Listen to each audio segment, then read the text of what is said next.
Welcome to Speaking Prowess. Are you ready to supercharge your communication skills and achieve unstoppable success? You're in the right place.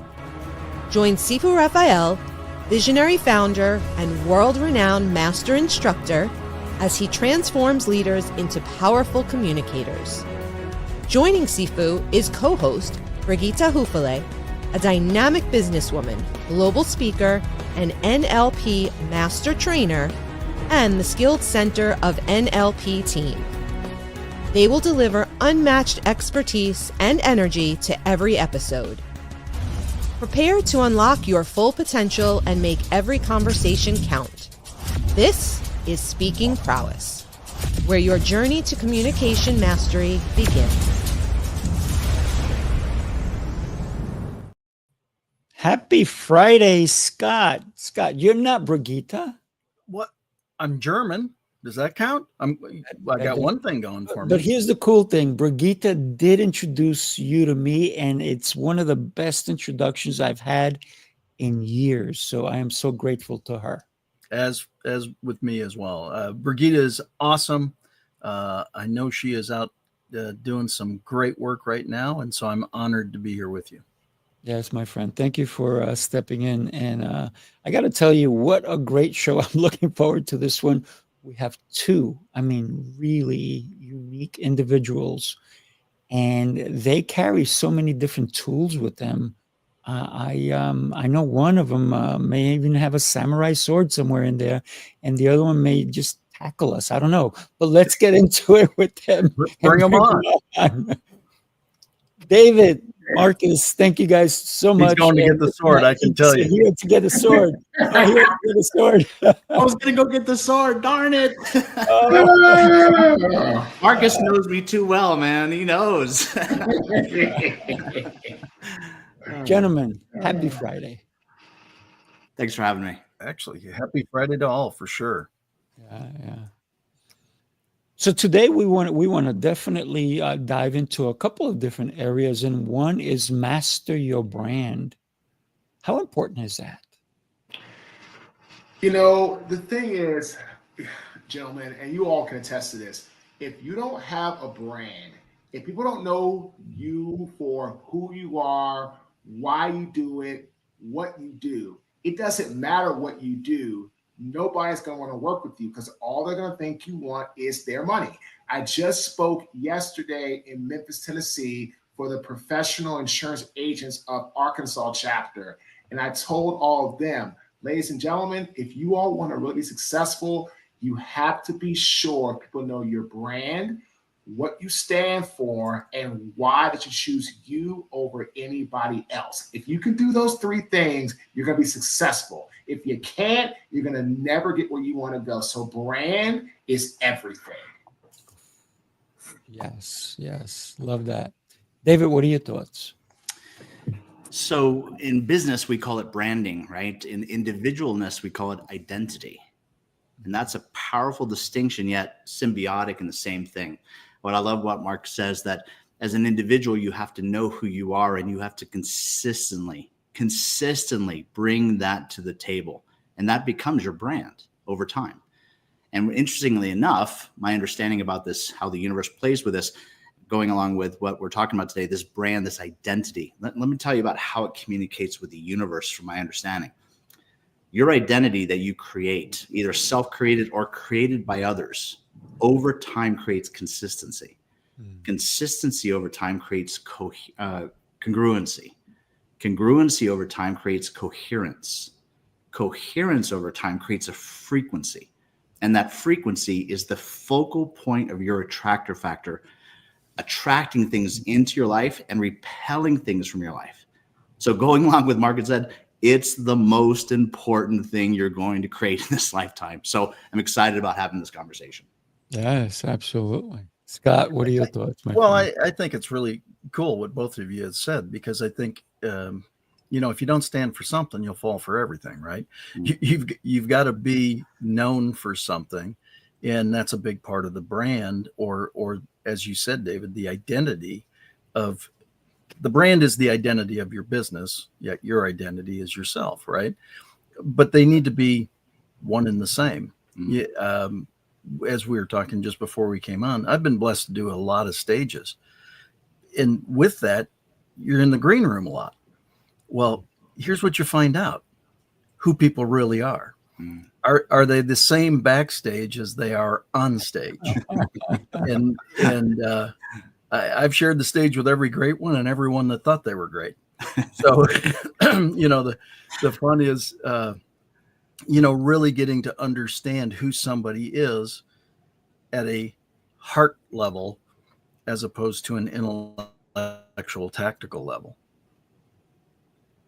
Mm-hmm. How often, in order for us to master our brand, how often do we have to keep at it? Is it once a week, once a month, every day, every hour, every post? Are we putting, if it's our personal or our business brand, how do we have to negotiate that so we don't become overwhelmed? I want to go first. Well, I was just going to say, I think you both said it very well, quite frankly. Absolutely. But I think it's a consistency thing. Harv Eker used to say, "How you do anything is how you do everything." It's you. I mean, there is no differentiation between you, the business brand, anything. It's consistency along the way. You can't model, "Oh, I really care," and then be a jerk to your team. It doesn't work. Marcus, you know this from playing in the NFL, right? I mean, the fact is you got to be a team member and a teammate both during the game, during the practice, back in the locker room, as you're working out, when you're beat up. You got to be the same person all the way around, don't you? David, I'll go last. I went first last time. I got so much to say on this one, but I'll go last. So we'll go right ahead. Absolutely agree. As a matter of fact, I think this is one of the grand illusions of this physical plane that says things are separate from each other. And we live in this impression, right? And we've been taught this. We've been programmed this from very well-meaning people and from people that are our competition when we don't even realize it, giving us bad information, disinformation. So when you really understand what Harv said about that, what you do in one thing, you do in other things, on everything, then you start realizing, holy crap, I should probably spend some time on me, right? Yep. To really start understanding. Mm-hmm. And then when I see those incongruencies, and that's your feedback loop from the universe that says when you're not being who you are and you're doing a behavior that doesn't represent who you are, and we've all done it. I'm going to do it 5 minutes from now. I know that I'm going to be driving on I-25 somewhere and somebody's going to cut me off. We have those freak out moments. Yet that feedback loop is so important. It says, you know what? I know I did that thing, but it doesn't really represent who I am. And so when you have those moments, this is your great feedback loop that says, how can I stop doing that behavior and start doing the things that really go along and are congruent with my identity? And that's really the work that's the most important part of this. Yeah, love that. Very true. Okay, you're next. You made a statement, right, Sifu, about do you do it, every once in a while? Do you do it, every other day, daily, every post, right? If you do something every once in a while, every now and then again, do not expect to get the results that you desire, that you want. Do you go to the gym every once in a while? I know I sure don't. I know I sure did when I was wearing that uniform, right? You just don't post something every blue moon. That's not going to get it done, right? You have to do it. There's two magic factors in your success: consistency and the person you see in the mirror. Who you see in the mirror is following you no matter where you go. You can't get away from that person. So if you want to be great, it is a everyday type of mindset.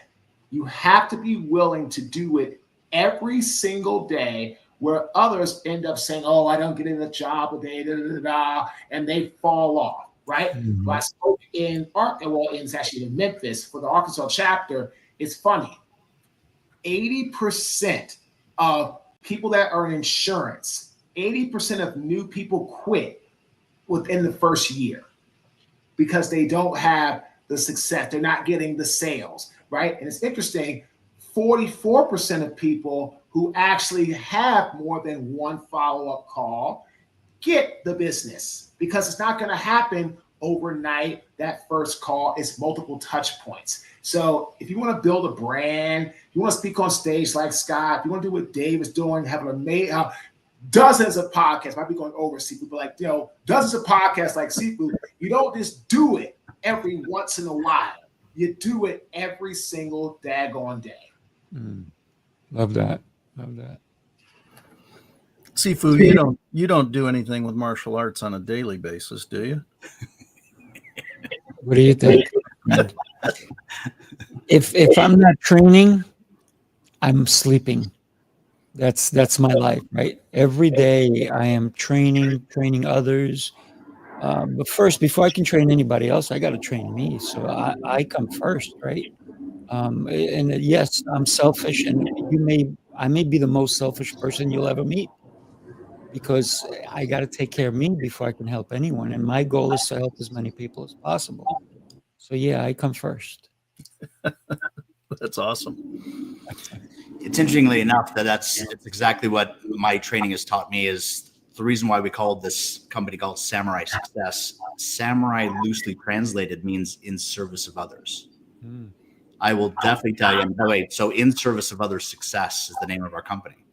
I will tell you that every single one of our coaches, the number one thing you have to work on when you work for this company is you've got to work on you every day. And you're rewarded within our company for doing that.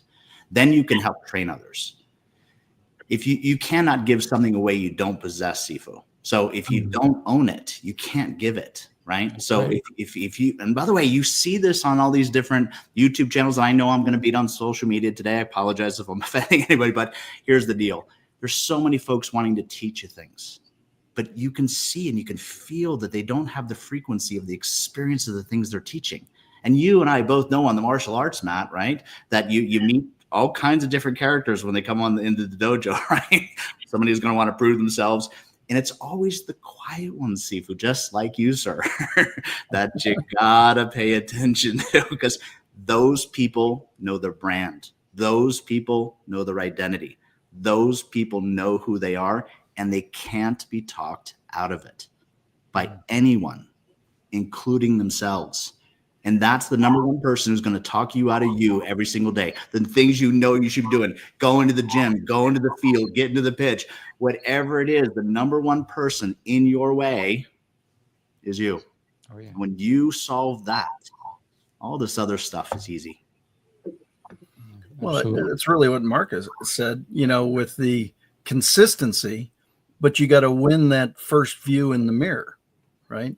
You get to look at you and hold you accountable for the different things that you're taking action on during the day.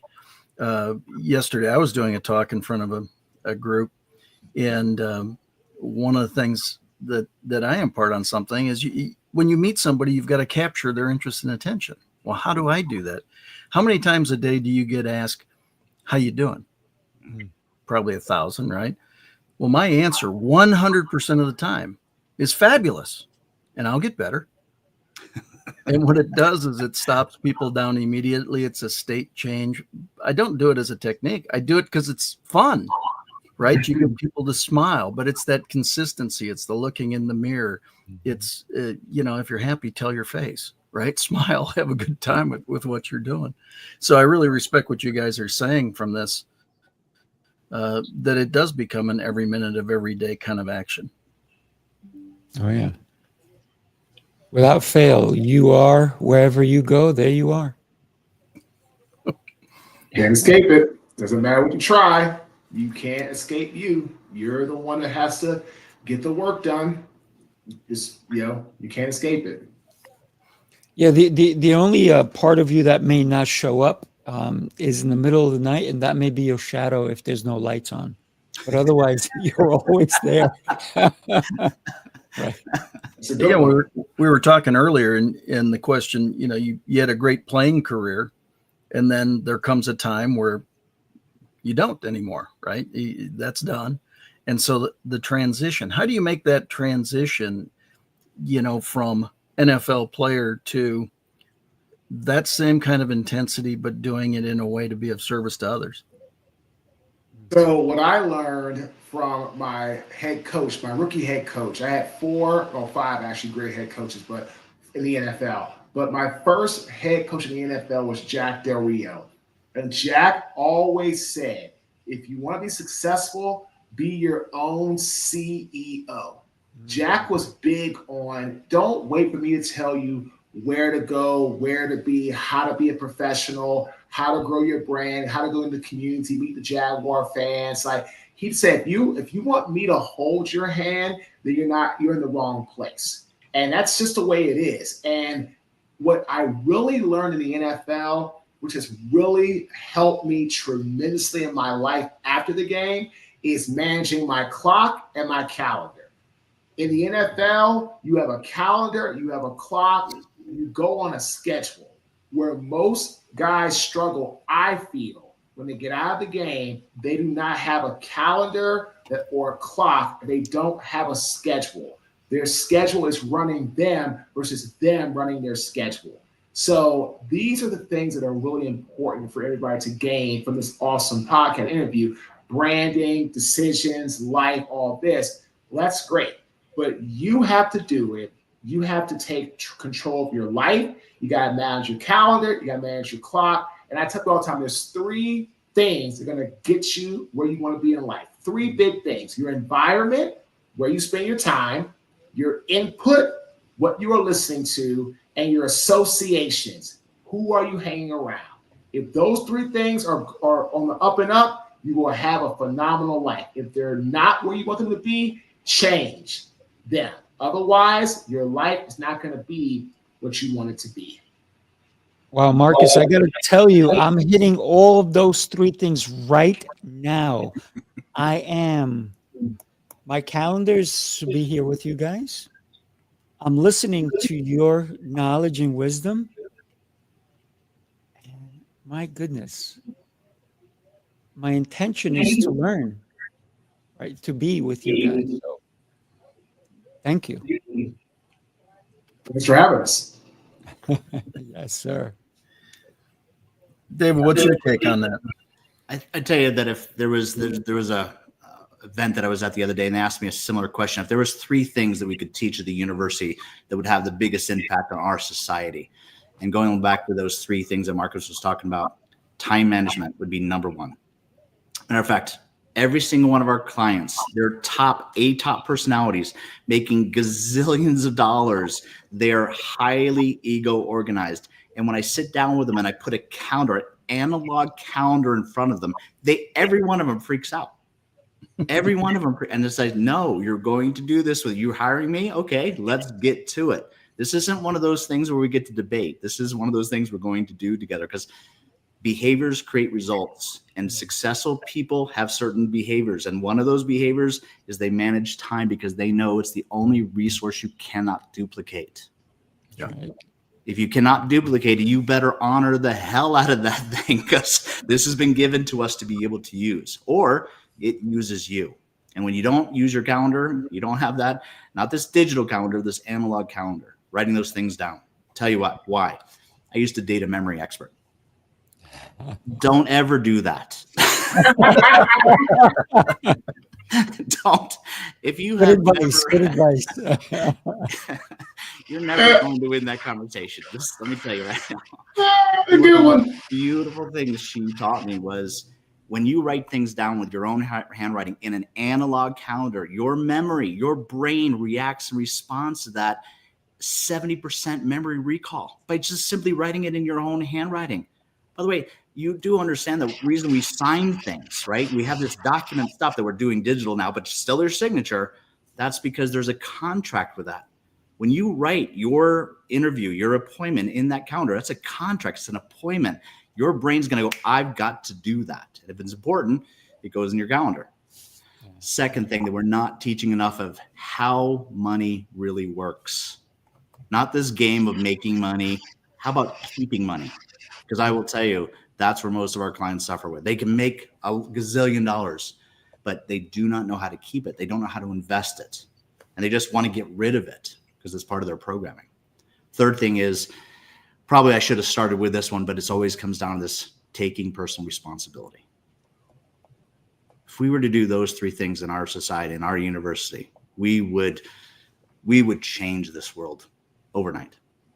Oh, real fast, David, you said something I thought was very, very compelling. I couldn't agree more. When I speak, I talk about the 2 A's. There's acknowledge, and then there's accept. So I say, when you acknowledge something, you know it, you're aware of it, you're cognizant of it. When you accept it, you are responsible, you are accountable, you own it. When I lost my construction company, I acknowledged that I lost it, but I was blaming my partner, the client, my employees, everybody. When I hit rock bottom in September 2013, and that's my trash and rock me all over my body as a custodian, making $8.25 an hour. I went from a multimillionaire to making $311 per week per check. I accepted that I was the one that put myself on the curb, making bad decisions, doing the things I shouldn't have done. And once I did that, I said, now I can fix it because I've owned it. You can't fix it. Your mind will not allow you to fix something if you haven't owned it. That's just the way it is. As Bruce Lee said, if you do not own it, you cannot correct it, period. So you have to take that ownership. So I tell people, if you just acknowledge, I told you yesterday in Memphis, if you tell clients, oh, I acknowledge what you need, I say, thank you very much. You're not for me. I accept what you need. I'll be there for you. I'll back you up. You get my business. Couldn't agree more.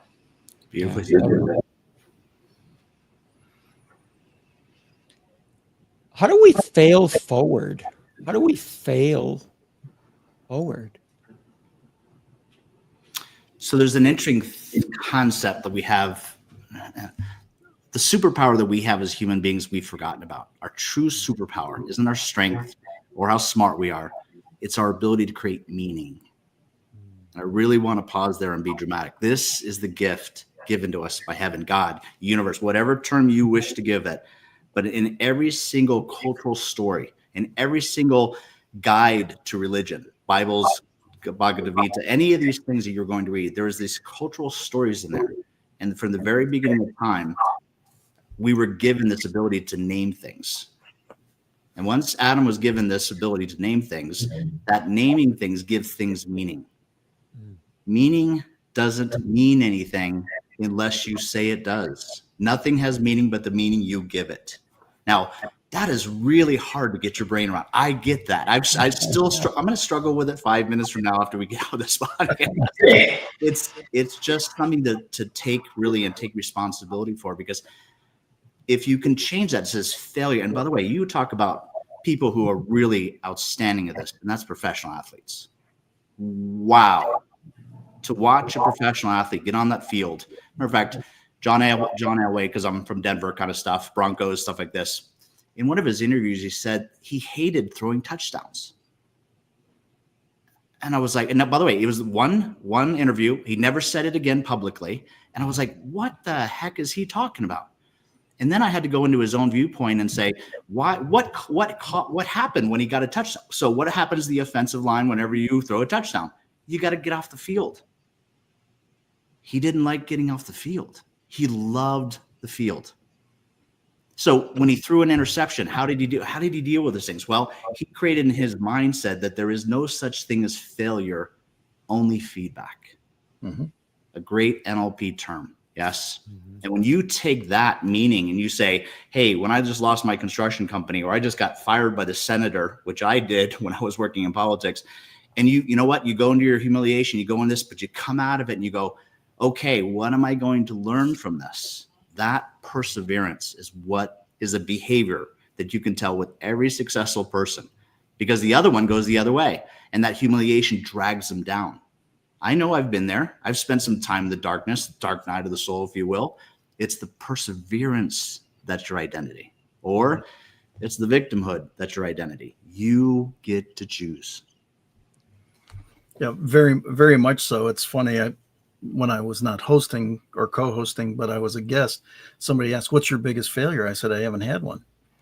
And they said, "What do you mean you haven't had a failure?" I said, "Oh, I've had lots of things go wrong. I've just not had a failure," because I'm the same way. I don't qualify it that way. Everything becomes a learning event. And what I develop for my clients, my students, the folks that I speak to, is 5 questions in any situation to turn it into a learning event. What's the lesson? What's the gift?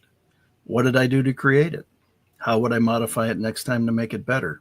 How's this going to serve me the rest of my life?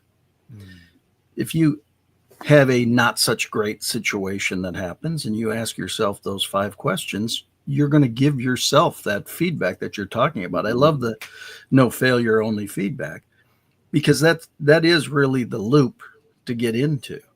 You know, we're going to be off course far more than we're ever on course in our life. It's not about being off course. It's about being off course far less often. It's about pulling the string back and going. I didn't play pro ball, but I was fortunate enough to play in the Big Ten. And I can tell you, I had a coach that he gave me feedback. And it was on No way to put it. It was on a play that you thought you did pretty well, and you go, maybe not. Been there. You ever have any of that, Marcus? In there. Yeah. I was there last night at the dojo. My sensei is always after me. After 20 years of doing this, he's still on me. Yeah. I mean, but honestly, I tell you all the time, if somebody's not talking to you, that means they don't care. And I had to learn that the hard way. And that's, I learned that every coach I had was always on me and riding me. And then when I stopped playing, I said, wow, those were the coaches. All my coaches really did me a favor.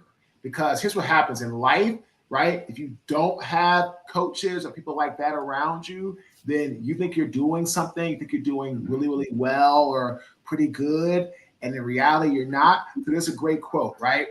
The enemy of great is not bad, it's good.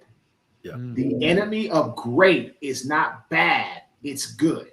I'm doing good. I'm doing okay. That means that you're complacent. When you're doing bad, you're like, oh man, I gotta turn this around. I gotta make a change. I gotta own this. I gotta fix this. But when you're doing good or okay, you think that you're right there and you're just doing everything enough just to get by. Or we call that you're in the comfort zone. And I have a great quote for that one too. Well, it's not mine, it's Regina King. The comfort zone is where dreams go to die. Plain and simple. So if you're living a life of everything is good, then you're never going to be great. So I asked him, how you doing, man? You know, I'm working towards where I want to be. You know, I'm not where I want to be, but I'm working to. I don't ever say I'm good or I'm okay, because that means I'm not going to try any harder. So I'm like, well, things are going decently, but I could always do better. I could always do more. And like, that's the mentality I have. And I've developed that now over the last probably 10 years of my life. Ooh, love that. One of the things that I do with a lot of my black belts, I'll have them perform for each other. And then I'll ask the black belt that just performed, how'd you do? And they're like, oh, I was amazing. I was great. And I go, okay, hold that thought. And then I'll say to all the other black belts, now you have to critique anything they made a mistake on. All of a sudden, all this starts to come out, and that person starts going, oh, and I go, by the way, great job listening. Now take action on what you just heard. And for me, people say to me, that was great. What was wrong with it? I go, good point. But also let's see what was good with it. What was great about it. And then we can take the great, and now we have a place that we can make the other things fall in place with, so that we can start to hone in on our skills. Because one of the things I always tell my black belts, if you ever see anyone or anybody, and this goes for you guys, if you ever meet somebody who is perfect, wake me up, get me from wherever I am in the world. I need to meet that person, because I still have not met, and I've met millions of people. I still haven't met a perfect person. But each one of us can improve every day. And we need those critics who say, you could have done that better. You think you did great. Now let's look at it. Let's go deeper. Let's broadcast where for yourself you could have made a difference. And that has made people so much better in what they're doing. You know, I mean, I think what you just shared is the foundational value of a coach. You were a pro, dude. You were really good. You came out of Howard. You were smoking it. You were in the NFL. Why'd you have a coach? You're good. Right. So I could be great because you can always, you know what I'm saying? I mean, it's, you know, it's funny. So my brother regards the best offensive line in NFL's history, right? And I remember one time in film, since my brother's name is Jonathan Ogden. So I remember in film, the coach was like, you know, talking to another guy, and he's this high-pitched voice guy, really nice guy. He's like, guys, the only guy in this room that can do it his own way is Jonathan Ogden. If you're not Jonathan Ogden, you can't do it your own way. And my brother said to him, he said, Coach, no, that's not true. I still do it the way in which you teach me to do it. And that way he was setting so Jonathan was setting the tone for everybody in the room that he could always do it better by learning from the coaches. Even though Jonathan was like, again, very few are 6'9", 375 pounds, can move faster than a deer in the small space. Like that's not normal. And he still did what he was coached to do. Just like Anthony Mooney was a friend of mine, one of the best tackles in the NFL. Same thing. He was coached by Jim McNally, who made him a better player. I don't care how great you think you are or maybe great you are. Everybody needs a coach. Everybody needs a coach. Oh, yeah. Sure. No way to see blind spots yourself. You don't have mirrors on. When you're doing it. I literally went and watched a speaker a couple of weeks ago, and he was coming down to present his offer. And his statement was, and you can learn from all the people who have made the mistakes. And that's where he stopped, as opposed to going, who learned they made the mistakes, got the knowledge, and now have that experience, right? But he stopped and didn't even know he said it. And so without the coach, you got a challenge, right? You need somebody to point to those blind spots. Oh, yeah. I want to share something with you guys because Scott is part of this program, and just take a look. Hi, I'm Sifu Rafael. What if I told you 90 days is all it takes to detox your body, clear your mind, and completely reset your life?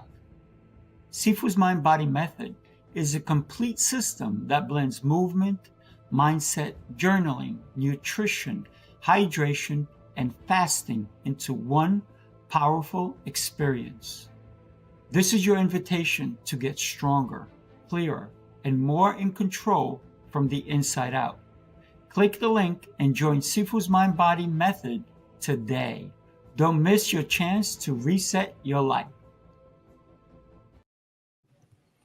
There you go. Thanks, Coach. Just did I share that with you guys? So Sifu, if I could tie this great conversation we're having together with brand identity and the ability to do a behavior called getting feedback as opposed to taking on as failure. Mm-hmm. So let's imagine we're in a setting, we're about to have a coach work with us, right? And we're about to get this feedback. If I know who I am and I'm really in a positive mindset about that, then the feedback I'm going to get is going to be just that. It's going to be constructive. It's going to be about helping me win because I already know that who I am is going to be moving forward. I want to go from good to great. And because I know that, it's a natural feedback loop that just says, hey, that naturally fits into what I want because that principle fits into who I am. Take it the other way. I've identified as the victim. I don't always know that I've identified as the victim, by the way. We don't always know that when we're in it, right? But I've identified that. That same constructive criticism coming from a coach or a well-meaning person all of a sudden comes back as criticism and failure. And it's still powerful information, but I'm not going to take it in because my brand and my identity doesn't allow that to happen. So you talk about power of branding and identity and the path to mastery. I love what Marques said earlier because so many of us believe that this mastery is somewhere you end up as. And someone says, oh, that person is a master. And I remember someone calling me that for the first time. I was like, whoa, slow down here. Let's get clear about how we're going to define that. Mastery is a path. It doesn't begin. It doesn't end. You're never going to get off this path once you embrace on this path. A master is someone who has placed themselves on that path of mastery. And that's it. Yeah. There is no, hey, I'm the master of this. If you're not learning, you're dying kind of strategy, right? That just says you've got to always be challenging yourself because that's the game you're in. And once you accept that game, as Marcus said earlier, and you go, that's it. This is the pitch I'm playing on. This is the field I'm on. And we're all in it together. And I approach it from that identity. Oh, life changes dramatically. Well, it's funny you said that, Dave. So I've done a lot of research studying for our job. I say ours, our company, our brand as a speaker. And I did some research on Beethoven. And so many people were quick to label Beethoven a prodigy, a master. He used to always say, I am not a master. I am not a prodigy. I just have the discipline and the consistency of a master. He said he would practice between 60 to 70 different musical combinations for one melody. And by the way, he was deaf. So he would practice 60 to 70 different combinations for one melody. And people say, well, you're a prodigy. He said, no, there's no prodigy, right? And he said, what I found is people want to label you a master or a prodigy because that makes them feel good about themselves because they don't want to do the work to get to that level. People say, Marcus, are you a master speaker? How did you get there? I mean, were you born with it? Like, absolutely not.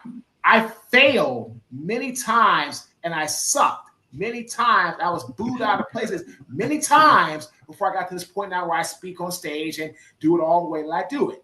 But at the end of the day, you have to be willing to be. Everybody can be a prodigy with the work ethic to do it, but very few people actually do it. It's kind of the same G.I. Jane. You're going to get everything you want. Let's see if you want what you're going to get. Oh, yeah. I am considered a white belt, by the way. Can you hear me? I didn't realize I was muted. I was like, Marcus, how long did you speak yesterday? Spoke for an hour. How long did you prepare for that hour? Between decks and going through stuff, talking to the clients and reiterated, probably about a good 10 to 12 hours, maybe more. I knew that would be the answer. With somebody who is consistently working on their craft and working to get better, there's far more behind the scenes than there is in front of it all. Always. One of the big challenges you find is that when you really run into someone who is on the path of mastery and is really mastering that path, if you will, they make things look so effortless.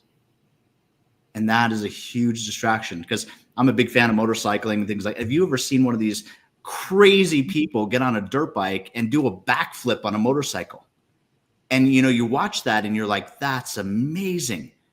Do you know how many broken bones there was in that? Do you know how many surgeries that went along with that? Do you know how many organs they may have been replaced? You have none of that because you don't see that. And it's one of my favorite things to see this lifetime is someone in their own form of mastery.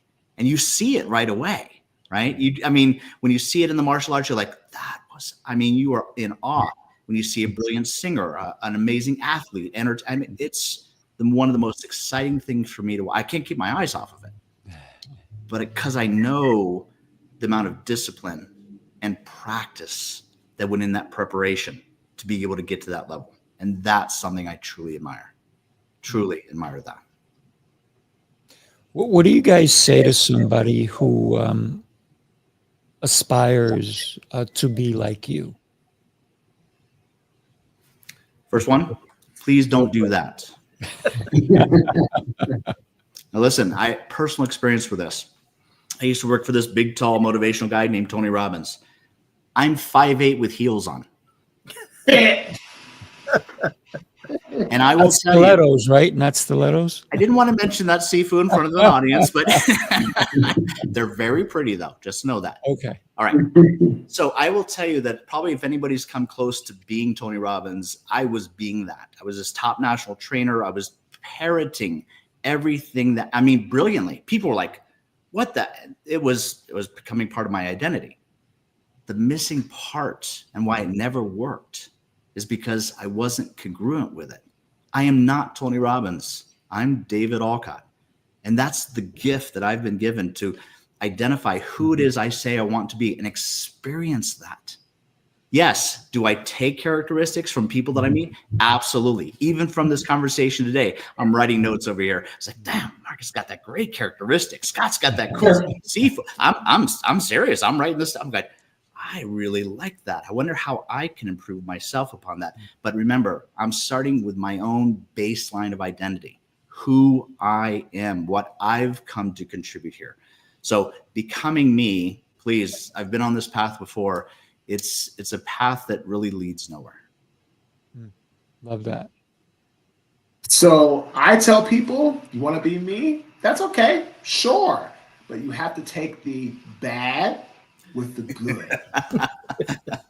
Can't have just the speaking, the brand, the new home I bought, the new car I bought. You can't have all those things. I work tirelessly to get through discipline, dedication, and consistency. You have to take the bankruptcy. You have to take the getting the phone call December 23rd, 2012 from your bank to tell you it's over. They're shutting down every line of credit that you have. Oh, and by the way, January 1st of 2013, we're coming after you, suing you for everything we get our hands on, get our money back. Merry Christmas. You have to take the cars getting repossessed, being fired from 2 jobs in the same week. You got no money, not knowing how you're going to pay the bills, having cars decline as you're trying to like get groceries for $50 at Walmart, right? You can't have the good, the beautiful, and not the bad, the ugly, the real. So I tell people all the time, I tell our clients, right, Dave, right, Scott, and Sifu, hire us so you don't end up like me. The 2012, 2013 arrogant, egotistical version of me. And I'm a big guy, because I know Tony Robbins like 6'7". I'm 6'5.5", 6'6". I'm a big guy. And I love Tony Robbins. I started speaking. Phenomenal. He was one of my guys. Him, Les Brown, Tim Story. But I also knew once I got into this, started getting rejected constantly, I couldn't try to be Tony Robbins because I'm not Tony Robbins. I'm Marques Ogden. So that's what I try to tell people. You can have someone's story, but you got to take the whole story. You can't just take bits and pieces of it that you want. You got to take the whole, quote unquote, kit and caboodle. That's just the way it is. That is it. That's beautifully said. It's awesome. I was backstage one time with John Maxwell, and I said, John, can I ask, what's the most frequent question you get? And it was, how do I become you? And I said, that's pretty amazing. How do you answer that? He said, well, the first thing that I say is, you want to have all the accomplishments and all the books and everything I did. Is that correct? And the person will normally say yes. He goes, so I only have one question for you. Are you willing to do what I did to get it all? And it's a mic drop moment in that case, right? So, and I think we're all of common ilk here, that we would all say the same thing. We didn't get here by accident. We're no different than, or I know I'm no different than anybody else. I might take a little more action. I might bump into a few more walls, but man, your head hurts when you hit those walls. I mean, it's not much fun. Funny. It's the actions that we take every day that some people are blown away by, but yet we don't necessarily have to speak on them, because to us they're second nature. To someone else it's a feat, like, oh my God, I can't believe you're doing that. But for us, we don't think about it. It's just who we are, how we've become. And it's based on the habits that we've created. And if we were to take and break each one of us down, you would see the structure, the foundation, the failures that Marcus was talking about, that we've all had. It's all of those little things that stack up to the person where you see in front of you. And when I was telling you guys before, when I grow up, I'm going to get a job, and David is like, no, don't do that, right?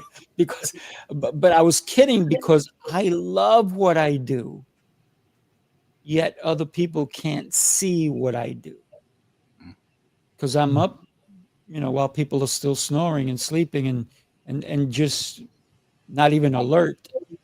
And for me, it's every day. And I know that for David, it's every day. And for Marcus, it's every day. And for Scott, it's every day. It's the little things that we do that other people may have a hard time doing. Or it's the little things that we do that people don't have a hard time doing. They just don't want to do them, regardless of what it is. They just don't want to do it. They don't want to get up and go to the gym, or get up and take care of themselves, or get up and take care of all the things you need to take care of. Like, a lot of people just don't want to do it because it's easier for a lot of people to say, oh, I'm not a prodigy. Oh, I'm not good at this. I'm not Kobe Bryant, or I'm not Michael Jordan, or I'm not Bill Gates, or I'm not Jeff Bezos. Okay, great, got that. But what are you? What are you capable of becoming with putting the discipline, dedication to your craft? Until you do that, then you really, like as David said earlier, you're in the victim mode, not the victor mode. I love what you talked about earlier, Marcus, about looking in the mirror, right? And it's, I believe that's the most important person we need to impress upon, that our actions today are going to let my tomorrows shine. So every day, look in that mirror and go, how you doing? I'm from New York, so I got to say that, right? How you doing? How you doing? What are you going to do today? What's the game plan? And Marcus, you spoke about the calendar, right? If you don't set your calendar, somebody is going to set it for you. They will rob you of the valuable time you have.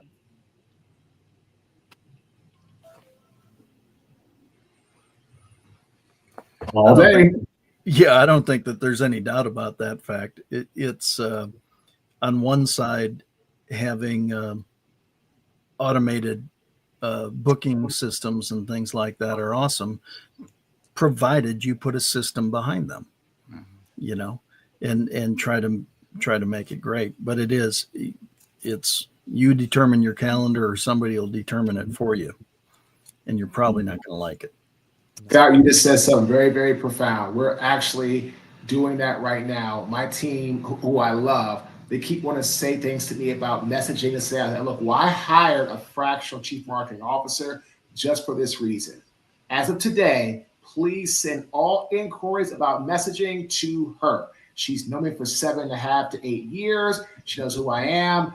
I'm not one of those individuals who wants to micromanage. I would rather you just get it done with the people that I've paid and trusted to do their job.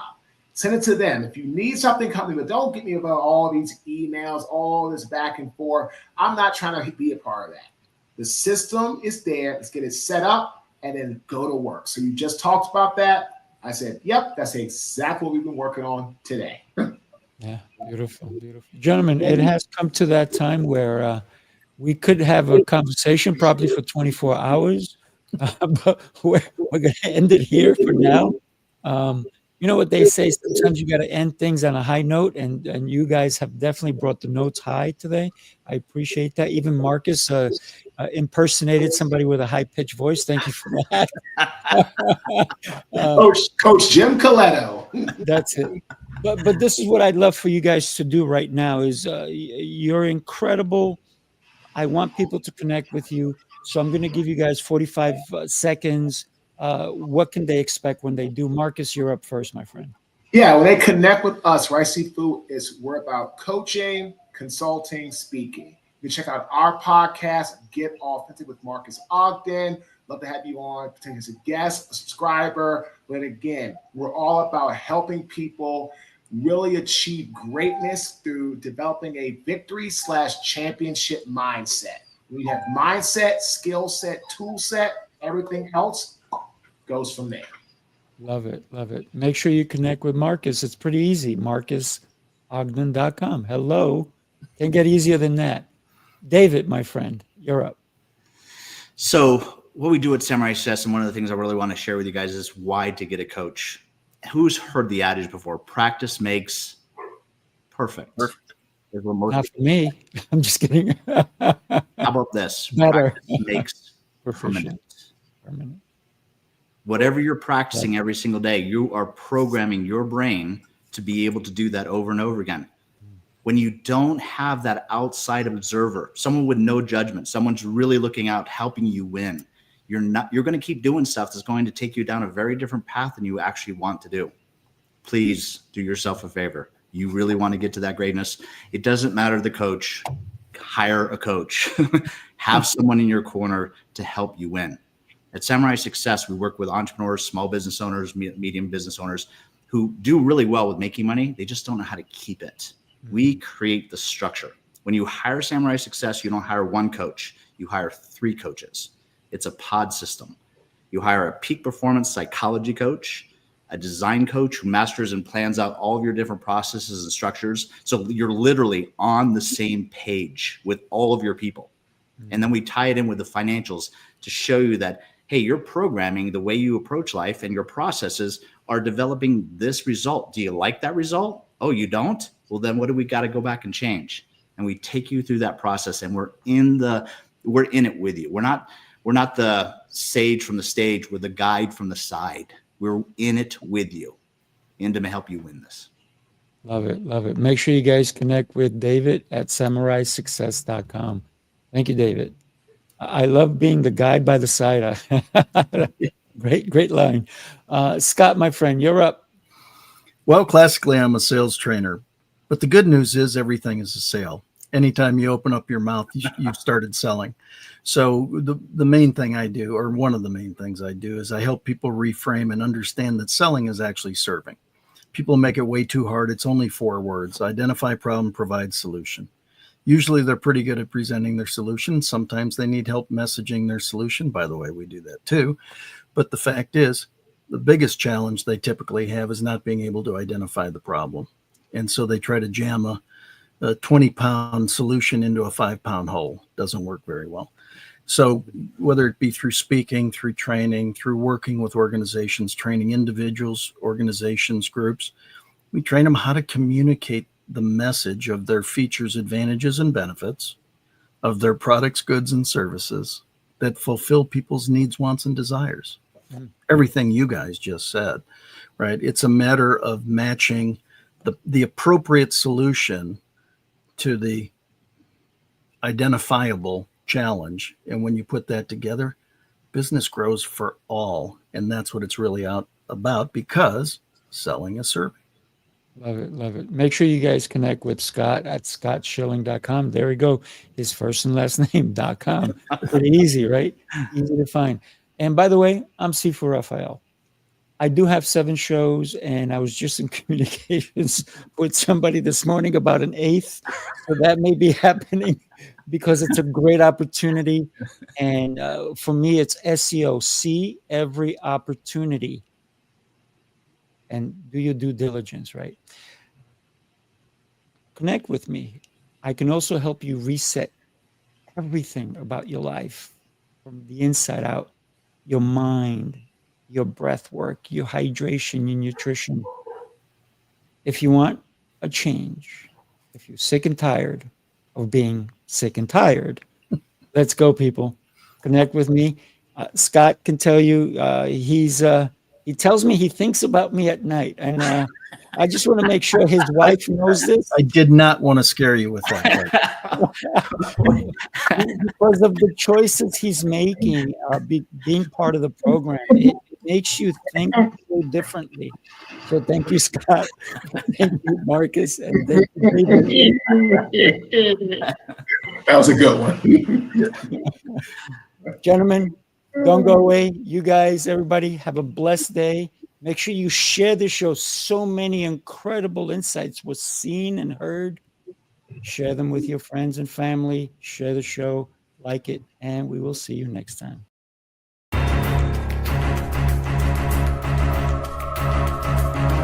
This is Speaking Prowess.